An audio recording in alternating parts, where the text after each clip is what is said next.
What's up internet, Brandon and VGC here, and welcome back to another video. So we're doing something a little bit more different, I know. Well, yeah, so these are a list of Pokemon that I've been using that I think are really underappreciated at the moment. So, as well, apologies for not making any more content as of recently. I've been pretty busy, so, pardon me. First things first, I'm part of a draft league, so I'm doing that at the moment. So for those who aren't too familiar with what a Pokemon draft league is, each Pokemon is separated into different tiers. So we've got S, A, B, C, and then we got pre-evolutions. That's how we have our setup. I'll be making a bit more of an in-depth video on how the draft league works and how I went and all that. So there's going to be a whole separate thing on it. And yeah, I'm very excited for it because I was able to utilize a lot of different Pokemon. And then as well, these Pokemon here are the prime examples of what I've been using and what I've been really loving as of recently. Well, to be fair, Dusclops I've always really loved, but we'll talk about that a little bit more in a moment. So, and then as well, we had the 24-hour stream, so I was working towards that. I didn't do a whole lot as I would have hoped, but you know, it still was a pretty fun stream. I did not get to commit the full 24 hours, unfortunately, due to me being very tired, which kind of bummed me out, but that's alright. It happens, and I will be more prepared for the next time we do shoot for that mile of 24 hours, but I will be doing a 12-hour stream sometime in the next few weeks for like my birthday celebration, which yeah, feel free to join into that if you like. You don't have to, not mandatory at all. So let's jump straight into things. So first thing first, let's go to Dusclops first, being the first one that I built and the main Pokemon that I've been really using for, oh boy, a very long time now. So Dusclops, pretty self-explanatory. I do have another build. I'm quickly getting it up. I do apologize for that. Is this the build? No, this is the build that I brought to Oceania. Perfect. Does it have the prep moves? Yes, it does. Alright.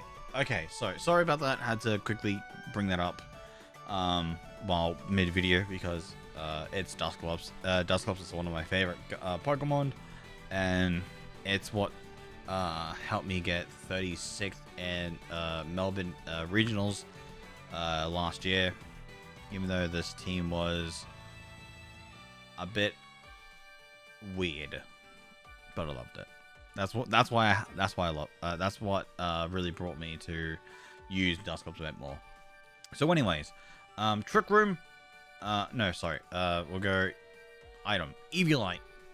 Mandatory to have a Dusclops, because it doubles its defense and special attack by a half. So it makes it a really bulky Pokemon and almost impossible to knock out in a turn. Yeah. And additionally, we are giving it the Dark Terror type, mainly because you can't get Prankster Taunted if it is Dark, which does sacrifice the Terror, but if that means that your team will be able to have a successful Trick Room, you'll be able to do that. You'll be able to utilize Trick Room, and you will not be affected. You will lose your Ghost typing because of Terror, but anyway, that doesn't really matter. As long as you get your Trick Room, you'll have access to a Will-O-Wisp, and then you'll still be able to protect. So, Trick Room mandatory if you're running Dusclops, whether it be a reverse Trick Room build or just a Trick Room build in general. Dusclops is just really good and really handy in that situation. Yeah, so I think Dusclops is still one of the best Trick Room users in the game. That is not Cresselia. So if Cresselia wasn't available, I think people will be using Dusclops a little bit more. Or what was the other Pokemon that was sitting on Trick Room a lot? Armor Rouge. So that would still be played at the moment. So we also have Will-O-Wisp. Will-O-Wisp is really, really good against a lot of physical attacking Pokemon. So, for example, you can weaken down Urshifu, Dark, or Water, which is very, very nice. You can also weaken down Rillaboom, which Rillaboom is a little bit of a threat to Dusclops with having knockoff. If they do have that, sometimes people just don't run knockoff anymore. What else do we have here? We do have. Oh, we don't have Urshifu. Not Urshifu. Ursaluna. We don't need to worry about that. And yeah, just other physical attacking Pokemon. You can even use it on special attacking Pokemon as well to just do a little bit more chip damage over time. So, I had a match recently where I was up against a Chi-Yu. That Chi-Yu opted to Terra Water, and then I was able to burn that Chi-Yu slot and taking out the slowly dwindling its HP with the burn, which was very, very helpful. And yeah, that's why I like using Will-O-Wisp, even though it does tend to miss. So hence its nickname being Will-O-Miss back a while ago. Protect, standard. Everyone should know what Protect is. And now Nightshade. So Nightshade does damage equal to these levels. So because all Pokemon are set to level 50, so it'll be dealing 50 HP of damage. So this Dusclops is max HP, max defense, with some special investment with a plus defense nature and minus plus defense nature, minus speed nature, and also 0 IV and speed and attack. But it doesn't really matter because we don't have any foul play users at the moment, at least from what I've encountered while practicing in Regulation E. There's been no physical attacking Pokemon, no Pokemon that's been running foul play as of recently. So yeah, so max HP, max defense. You can actually live a Wicked Blow from Urshifu. Anyway, you can survive it comfortably, or you'll end up at like 99%. I think that's what I survived on when I last played against Urshifu single strike. And yeah, oh yeah, and then pressure. So because I forgot the ability for a hot second. So pressure. I honestly prefer using this a little bit better, a little bit more than Frisk right now, because Frisk is kind of irrelevant now with Open Team Sheet. But if you do go the route of using Frisk, you can use it in ladder, because we don't have Open Team Sheets on ladder, and it's also best of 1. So you can use Frisk to scope out the opponent's items, or even you can do it in Showdown, even if your opponent doesn't want to share open team sheet. You can just still scope the items through that. But I do like pressure because most of the time, especially in a tournament scenario, you can probably dwindle down a lot of your opponent's attacks, so you can pretty much like drain their PP really, really quickly. So most like really powerful moves will be at 5 PP. They will use that in 3 turns, and they will no longer be able to use that, or if they do PP max it, will be to 4 uses. And I think the next one is 10, so 10 PP to 16, so they'll have 8 uses of that move, which is pretty crazy if you think about that. So you can just like you could potentially PP stall your opponent and force them to pretty much be using really crappy moves. But I feel like that's a kind of a rare scenario, especially here on Showdown where everything is auto PP maxed. And yeah, that is that Dusclops. So this is a different Dusclops. So this is the Dusclops I'm using in Draft League. Just for a bit of a info. This Dusclops is pretty much the exact same, but it's max HP, max special defense with attack investment. You don't need to worry about attack. So it's also Trick Room and Will-O-Wisp. You got Hex, which is a very useful move. So Hex will double its attack, will double damage if the opponent is hit with a status element. So it'll be able to do extra damage if you do connect the Will-O-Wisp. And as well, you can use Shadow Sneak to snipe out the opponents for cheeky KOs.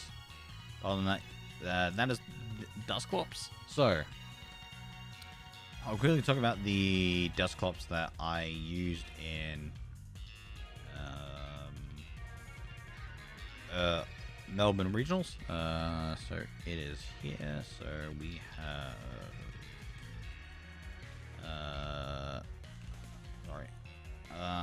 so it was just pretty standard. It was Eviolite because this was before Open Team Sheets. This was a Frisk build. So actually I'll quickly do its stats first. Max special defense. Here, and then it was plus, yep, special defense minus speed. You will at 0, I believe. And the moves we had were typical Willow, Bulldoze. I guess it doesn't have access to Bulldoze anymore. Or oh, it doesn't have access to. Oh, okay. This is interesting. Shadow Snake, and we were running that.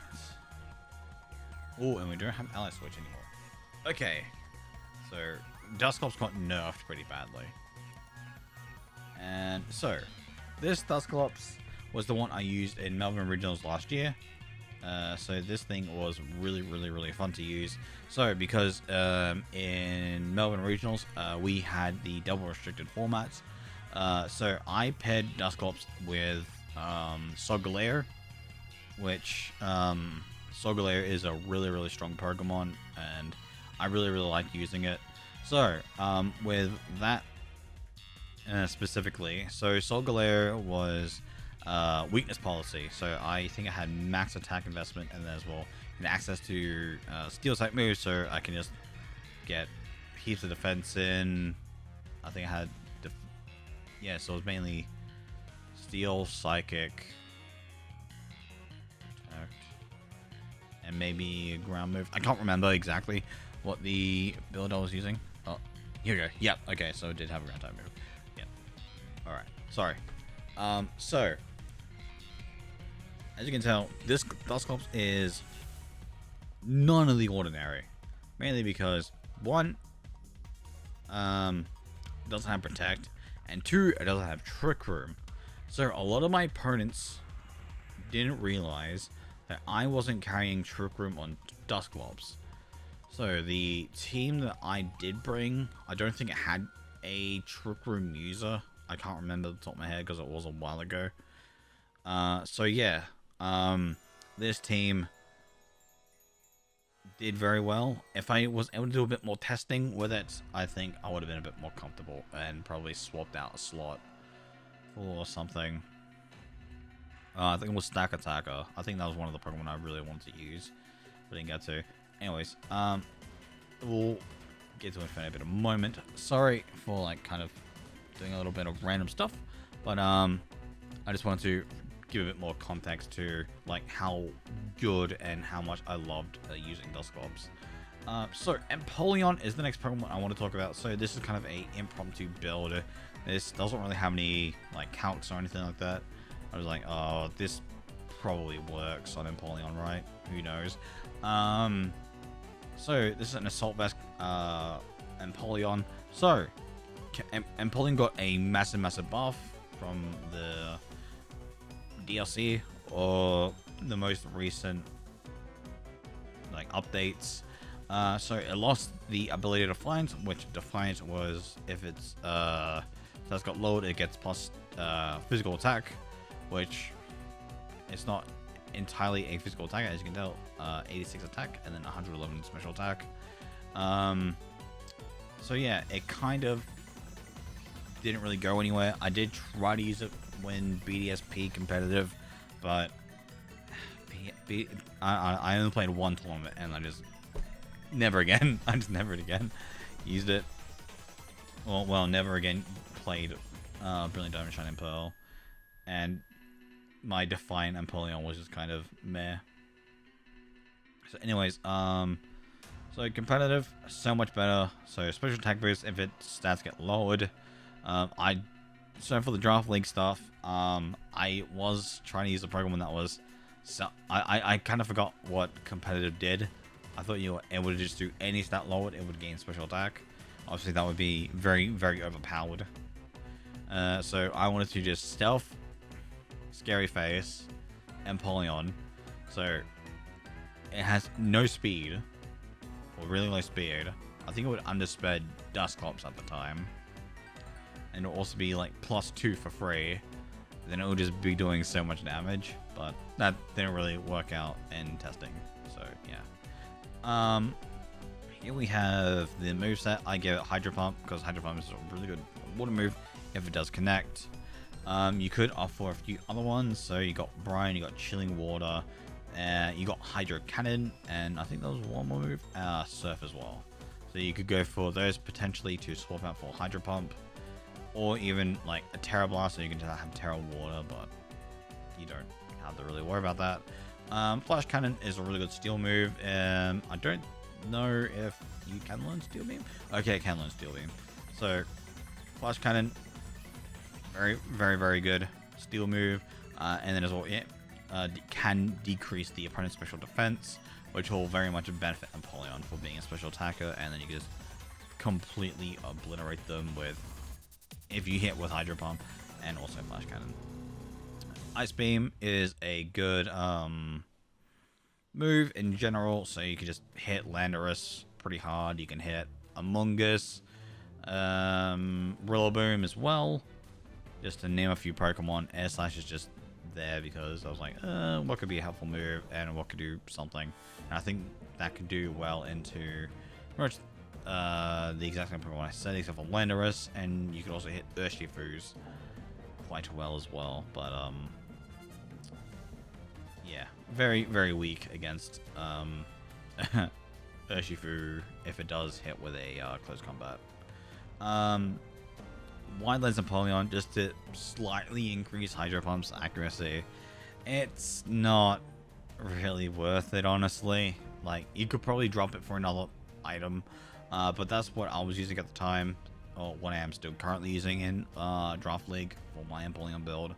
Ice Beam, Flash Cannon, Hydro Pump, so pretty much all the exact same moves, just different IVs, EV spread, sorry, which are pretty fine. I am pretty happy with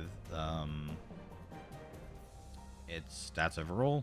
And then finally, one of my favorite Pokemon that I've been using as of recently, Torterra. So Torterra, I think a lot of people disrespect it, especially in testing.